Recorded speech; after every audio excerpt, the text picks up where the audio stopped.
So, ayan mga pro, magandang umaga po. Yun, may na-scrap tayong mga electric pan na may tanso.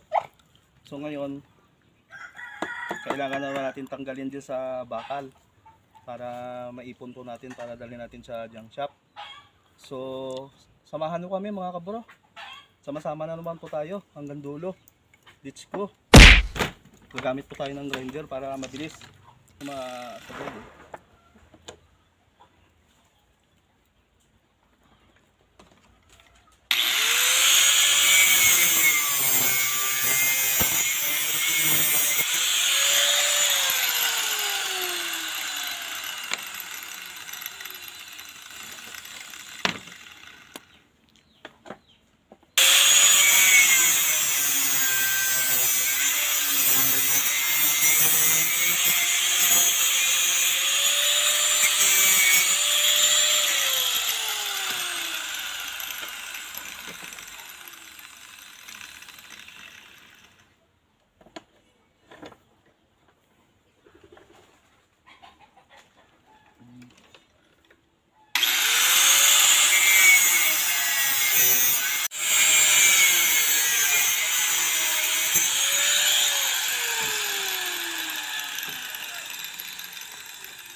Pag maputol yung kabila, madali na baklasin.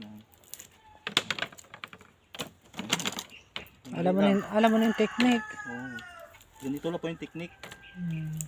Tatanggalin mo lang. Hati mo na yung bakal. Oh, ayan oh. Oo. Okay na.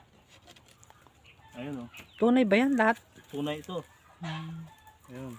Buti naman. Ito po yung tatlo. Piki. Piki po ito. Nabili namin piki. Lugi tayo dito. Ayan. Paano to presyong aluminum yung tanso na aluminum. Tapos yung bakal, yun na lang, ibabakal na lang. Wala, talagang ganyan, maka-encounter ka ng mga piki na tanso. So, ayan mga kabro,